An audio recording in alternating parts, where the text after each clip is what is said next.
라이프라인 10 10분 메시지 서울 목동 예명교회 이성우 목사님의 말씀입니다.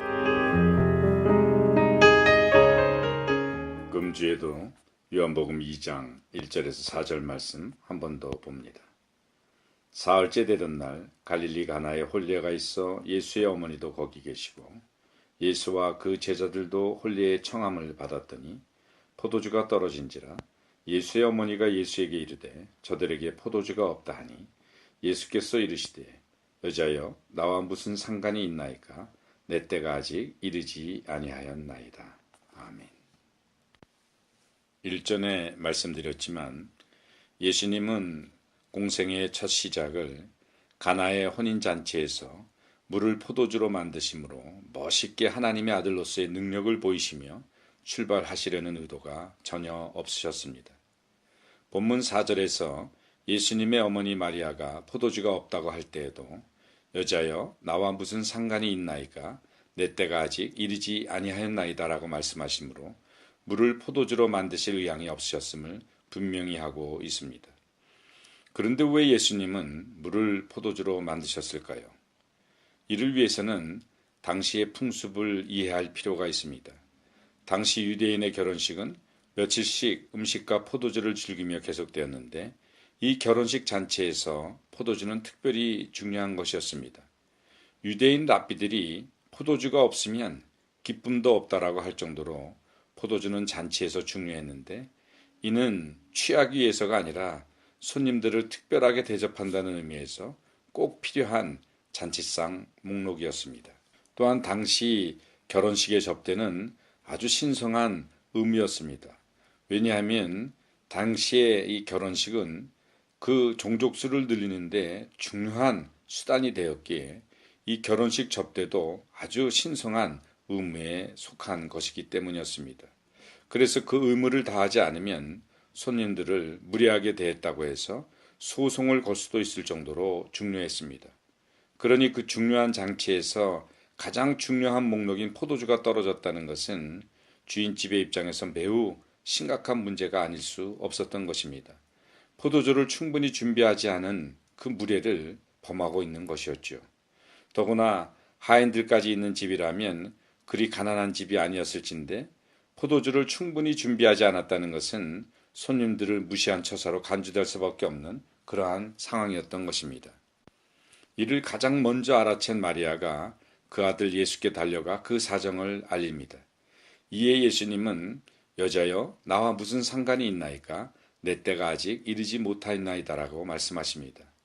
여기서 내 때라는 주님의 때, 그 단어는 요한복음에 7번 등장하는데 통상 예수님이 고난을 받으시거나 그 일을 통해 하나님의 영광을 드러내고 인류의 구원을 위해 중요한 때에 사용되었습니다. 따라서 예수님의 대답은 그 때를 위한 사역과 포도주가 떨어진 문제는 연관이 없다는 것임을 말씀하고 계시는 것입니다. 이를 잘못 해석해서 예수님께서 어머니 마리아에게 야단치는 듯한 말투로 이해해서는 안 됩니다. 여기 여자여라는 이 귀나이라는 그 단어는 매우 친밀한 그 표현임을 우리는 알아야 됩니다. 따라서 본문을 원문에 가깝게 해석하면 사랑하는 어머니, 내가 이제부터 해야 될 중요한 일들이 참 많이 있어요. 그것을 위해서는 기적을 베풀겠지만 이런 일을 위해서 기적을 베풀려는 것이 아니에요. 아직 그럴 때가 아니거든요. 이렇게 해석할 수가 있을 것입니다. 그렇다면 예수님은 왜 주님의 때가 아닌 적절치 않은 상황에서 첫 기적을 행하셨을까요? 예수님은 사랑하는 사람들의 필요에 배려를 아끼지 않으시는 분이십니다. 게다가 자기가 가장 사랑하는 어머니가 그들의 난처한 상황을 도와달라고 부탁하고 있지 않습니까? 예수님은 어머니의 말을 듣고 결혼식 주최 측의 난감해하는 얼굴들을 보시고 잠시 생각에 잠기십니다. 그러시면서 미리 계획되어져 있는 주님의 때보다는 주위의 사람들에 대한 안타까움으로 점점 더 무게가 기울기 시작합니다. 결국 예수님은 친구들의 어려움을 해결하기 위해 계획을 변경하셨습니다. 몇몇 친구들을 공경에서 구하기 위해 천국의 일정을 바꾸신 것입니다. 이 사실이 믿어지십니까? 우리에게 닥친 큰일, 죽음이나 재난, 심각한 질병, 부도의 상황 등에서는 주님이 우리에게 관심을 가지실 것이지만 잔치의 음식이 떨어진 그런 사소한 일에도 주님이 신경을 쓰실까 의심하지는 않습니까?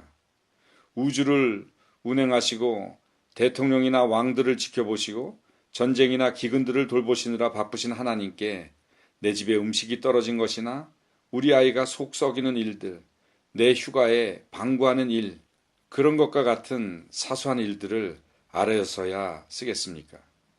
그러나 우리가 분명히 알아야 할 것은 우리에게 중요한 것은 주님에게도 중요하다는 사실입니다. 왜냐하면 우리는 하나님의 자녀이기 때문입니다. 요한일서 3장 1절 2절 말씀을 보면 보라 아버지께서 어떠한 사랑을 우리에게 베푸사 하나님의 자녀라 일컬음을 받게 하셨는가 우리가 그러하도다. 사랑하는 자들아 우리가 지금은 하나님의 자녀라 말씀하고 있습니다. 부모라면 주님의 이 심정을 잘 알 수 있을 것입니다. 만일 아이가 발에 가시가 박혀서 돌아왔는데 엄마가 바삐 일하는 것 같아 말하지 않고 참았더니 발이 붓고 고름이 납니다. 발을 저는 것을 본 엄마가 언제부터 그랬냐고 물으니까 며칠 됐는데 엄마가 바쁜 것 같아 말 안 했다고 그렇게 얘기하면 얼마나 속이 터지겠습니까?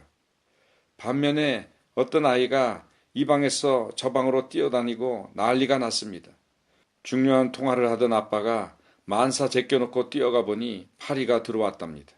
부모이기에 파리부터 잡아줍니다.